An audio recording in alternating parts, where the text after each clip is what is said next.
تقویٰ cost کے معزز سامعین، آج ہم پیش کرنے جا رہے ہیں نہج البلاغہ سے امام علی علیہ السلام کا خطبہ نمبر 81۔ اس خطبہ کا نام خطبہ غرا ہے، جو امیر المؤمنین علیہ السلام کے عجیب و غریب خطبوں میں شمار ہوتا ہے۔ تمام حمد اس اللہ کے لیے ہے جو اپنی طاقت کے اعتبار سے بلند، اپنی بخشش کے لحاظ سے قریب ہے، ہر نفع و زیادتی کا عطا کرنے والا اور ہر مصیبت و ابتلا کا دور کرنے والا ہے۔ میں اس کے کرم کی نوازشوں اور نعمتوں کی فراوانیوں کی بنا پر اس کی حمد و ثنا کرتا ہوں۔ میں اس پر ایمان رکھتا ہوں چونکہ وہ اول و ظاہر ہے، اور اس سے ہدایت چاہتا ہوں چونکہ وہ قریب تر اور ہادی ہے، اور اس سے مدد چاہتا ہوں چونکہ وہ قادر و توانا ہے، اور اس پر بھروسہ کرتا ہوں چونکہ وہ ہر طرح کی کفایت و اعانت کرنے والا ہے، اور میں گواہی دیتا ہوں کہ محمد صلی اللہ علیہ وآلہ وسلم اس کے عبد و رسول ہیں، جنہیں احکام کے نفاذ اور حجت کے تمام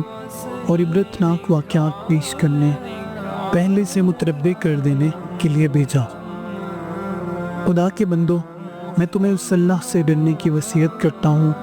جس نے تمہاری سمجھانے کے لیے مثالیں پیش کی اور تمہاری زندگی کے اوقات مقرر کیے، تمہیں مختلف لباسوں سے ڈھانپا اور تمہارے رزق کا سامان فراواں کیا، اور اس نے تمہارا پورا جائزہ لے رکھا ہے اور تمہارے لیے جزا مقرر کی ہے، اور تمہیں اپنے وسیع نعمتوں اور فراخ عطیوں سے نوازا اور مؤثر دلیلوں سے تمہیں متنبع کر دیا ہے۔ وہ ایک ایک کر کے تمہیں گن چکا ہے، اور اس مقام آزمائش اور محل عبرت میں اس نے تمہاری عمریں مقرر کر دی ہیں۔ اس میں تمہاری آزمائش ہے، اور اس کی درآمد و برآمد پر تمہارا حساب ہوگا۔ اس دنیا کا گھاٹ گندلا اور سیراب ہونے کی جگہ کیچڑ سے بھری ہوئی ہے، اس کا ظاہر خوشنما اور باطن تباہ کن ہے۔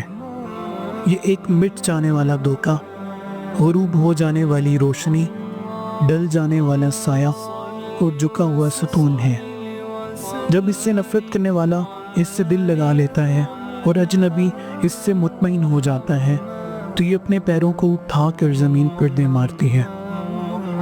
اور اپنے جال میں پھانس لیتی ہے اور اپنے تیروں کا نشانہ بنا لیتی ہے، اور اس کے گلے میں موت کا پھندا ڈال کر تنگ و تار کب اور وحشتناک منزل تک لے جاتی ہے کہ جہاں سے وہ اپنا ٹھکانہ جنت یا دوزخ دیکھ لے اور اپنے کیے کا نتیجہ پا لے۔ بعد میں آنے والوں کی حالت بھی اگلوں کی سی ہے، نہ موت کاٹ چھانٹ سے منہ موڑتی ہے اور نہ باقی رہنے والے گناہ سے باز آتے ہیں۔ باہم ایک دوسرے کے طور طریقوں کی پیروی کرتے ہیں اور یکے بعد دیگرے مقام فنا کی طرف بڑھ رہے ہیں، یہاں تک کہ جب تمام معاملات ختم ہو جائیں گے اور دنیا کی عمر تمام ہو جائے گی اور قیامت کا ہنگامہ آ جائے گا، تو اللہ سب کو قبر کے گوشوں، پرندوں کے گھونسلوں، درندوں کے بٹوں اور ہلاکت گاہوں سے نکالے گا۔ گروہ در گروہ، سامت و ساکت، استاد و صف بستہ امر الہی کی طرف بڑھتے ہوئے اور اپنی جائے بازگشت کی جانب دوڑتے ہوئے، نگاہ قدرت ان پر حاوی اور پکارنے والے کی آواز ان کے کان میں آتی ہوئی ہوگی۔ وہ ضعف و بے چارگی کا لباس پہنے ہوئے ہوں گے اور عجز و بے کسی کی وجہ سے ذلت ان پر چھائی ہوئی ہوگی۔ ہیلے اور ترکیبیں غائب اور امیدیں منقطع ہو چکی ہوں گی۔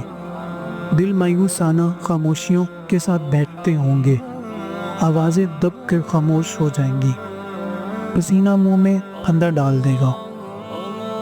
وحشت بڑھ جائے گی، اور جب انہیں آخری فیصلہ سنانے، عملوں کا معاوضہ دینے اور عذاب و عقوبت اور اجر و ثواب کے لیے بلایا جائے گا، تو پکارنے والے کی گرجدار آواز سے کان لرز اٹھیں گے۔ یہ بندے اس کے اقتدار کا ثبوت دینے کے لیے وجود میں آئے ہیں، اور غلبہ و تسلط کے ساتھ ان کی تربیت ہوئی ہے۔ نزاع کے وقت ان کی روحیں قبض کر لی جاتی ہیں اور قبروں میں رکھ دیے جاتے ہیں، جہاں یہ ریزہ ریزہ ہو جائیں گے اور پھر قبروں سے اکیلے اٹھائے جائیں گے اور عملوں کے مطابق جزا پائیں گے، اور سب کو الگ الگ حساب دینا ہوگا۔ انہیں دنیا میں رہتے ہوئے غلو خلاصی کا موقع دیا گیا تھا اور سیدھا راستہ بھی دکھایا جا چکا تھا، اور اللہ کی خوشنودی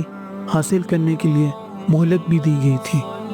شک و شبہات کی تاریکیاں ان سے دور کر دی گئی تھیں، اور اس مدت حیات و اماج کا عمل میں انہیں کھلا چھوڑ دیا گیا تھا، تاکہ آخرت میں دوڑ لگانے کی تیاری اور سوچ بجاڑ سے مقصد کی تلاش کر لیں، اور اتنی مہلت پائیں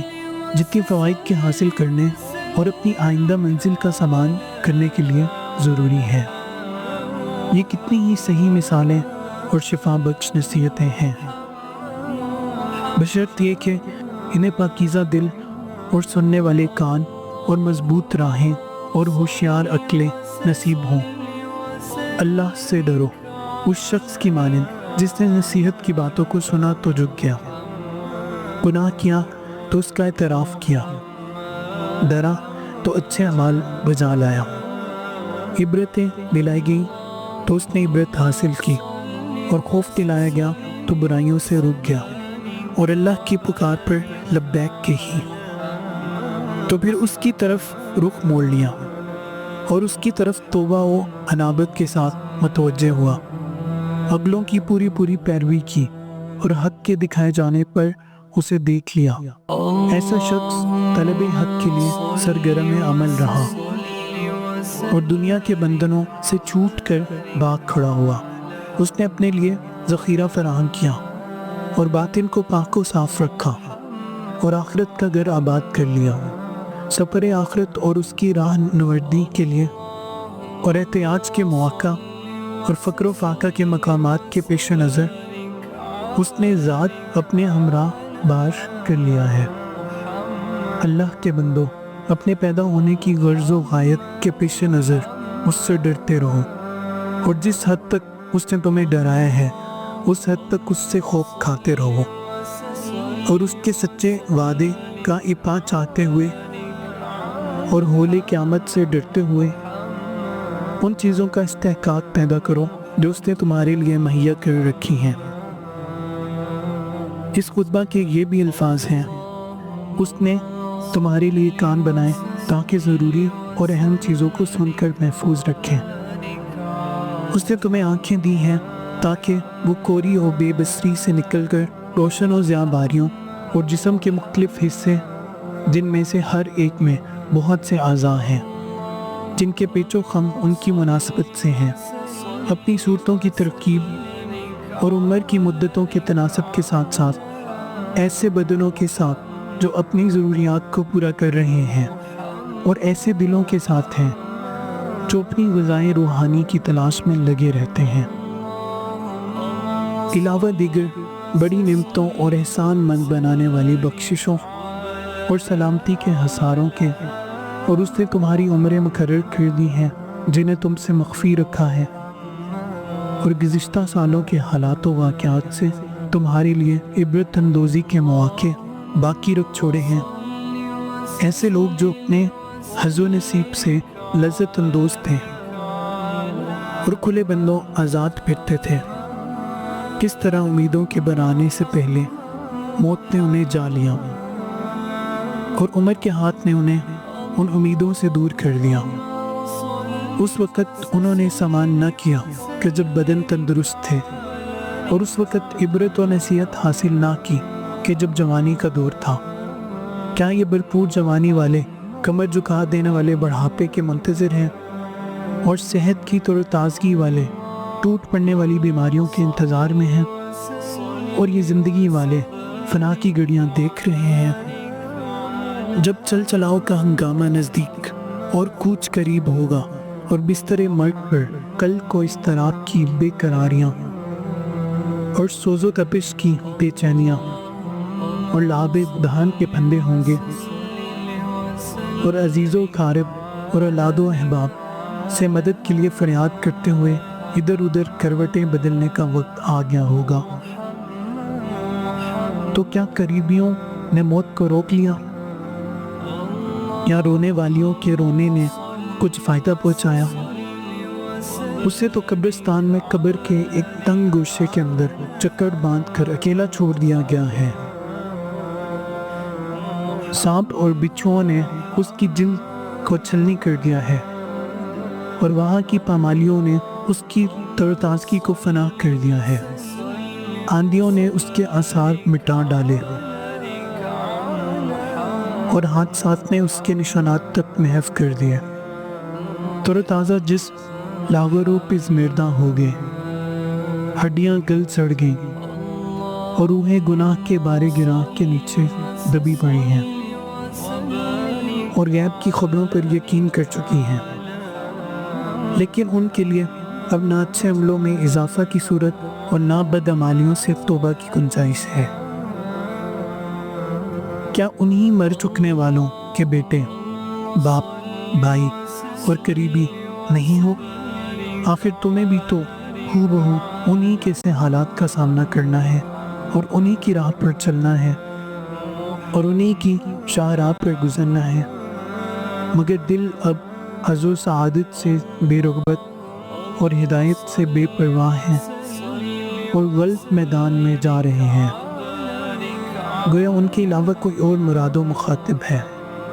اور گویا ان کے لیے دنیا سمیٹ لینا ہی صحیح راستہ ہے۔ یاد رکھو کہ تمہیں گزرنا ہے صراط پر، اور وہاں کی ایسی جگہوں پر جہاں قدم لڑکھڑانے لگتے ہیں اور پیر پھسل جاتے ہیں، اور قدم قدم پر خوف و دہشت کے خطرات ہیں۔ اللہ سے اس طرح ڈرو جس طرح وہ مرد زیرک و دانا ڈرتا ہے کہ جس کے دل کو عقبا کی سوچ وچار نے اور چیزوں سے غافل کر دیا ہو، اور خوف نے اس کے بدن کو تعب و کلفت میں ڈال دیا ہو، اور نماز شب نے اس کی تھوڑی بہت نیند کو بیداری سے بدل دیا ہو، اور امید ثواب میں اس کے دن کی تپتی ہوئی دوپہریں پیاس میں گزرتی ہوں، اور زہد و ورا نے اس کی خواہشوں کو روک دیا ہو، اور ذکر الہی سے اس کی زبان ہر وقت حرکت میں ہو، خطروں کے آنے سے پہلے اس نے خوف کھایا ہو، اور کٹے پھٹے راستوں سے بچتا ہوا سیدھی راہ پر ہو لیا ہو، نہ خوش فریبیوں نے اس میں پیچ و تاب پیدا کیا ہو، اور نہ مشتبہ باتوں نے اس کی آنکھوں پر پردہ ڈالا ہو۔ بشارت کی خوشیوں اور نعمت کی آسائشوں کو پا کر میٹھی نیند سوتا ہے، اور امن چین سے دن گزارتا ہے، اور دنیا کی عبور گاہ سے قابل تعریف سیرت کے ساتھ گزر گیا، اور آخرت کی منزل پر سعادتوں کے ساتھ پہنچا۔ وہاں کے خطروں کے پیش نظر اس نے نیکیوں کی طرف قدم بڑھایا، اور اچھائیوں کے لیے اس وقفہ حیات میں تیز گام چلا۔ طلب آخرت میں دل جمی اور رغبت کے ذریعے عذر تراشی کی گنجائش باقی نہیں رکھی، اور سیدھی راہ دکھا کر حجت تمام کر دی ہے، اور تمہیں اس دشمن سے ہوشیار کر دیا ہے جو چپکے سے سینوں میں نفوذ کر جاتا ہے، اور کانا پھوسی کرتے ہوئے کانوں میں پھونک دیتا ہے، چنانچہ وہ گمراہ کر کے تباہ و برباد کر دیتا ہے، اور وعدے کر کے طفل تسلیوں سے دارس بندائے رکھتا ہے۔ پہلے تو بڑے سے بڑے جرموں کو سنوار کر سامنے لاتا ہے، اور بڑے بڑے محق گناہوں کو ہلکا اور سبک کر کے دکھاتا ہے، اور جب بہکائے ہوئے نفس کو گمراہی کے ڈولے پر لگا دیتا ہے اور اسے اپنے پھندوں میں اچھی طرح جکڑ لیتا ہے، تو جسے سجایا تھا اس کو برا کہنے لگتا ہے، اور جسے ہلکا اور سبک دکھایا تھا اس سے بڑھتا گیا اور برائیوں سے بھاگتا رہا، اور آج کے دن کل کا خیال رکھا، اور پہلے سے اپنے آگے کی ضرورتوں پر نظر رکھی۔ بخشش و عطا کے لیے جنت اور عقاب و عذاب کے لیے دوزخ سے بڑھ کر کیا ہوگا، اور انتقام لینے اور مدد کرنے کے لیے اللہ سے بڑھ کر کون ہو سکتا ہے، اور سند و حجت بن کر اپنے خلاف سامنے آنے کے لیے قرآن سے بڑھ کر کیا ہے۔ میں تمہیں اللہ سے ڈرنے کی وصیت کرتا ہوں، جس نے ڈرانے والی چیزوں کرم باری و اہمیت بتاتا ہے، اور جس سے مطمئن اور بے خوف کیا تھا اس سے ڈرانے لگتا ہے۔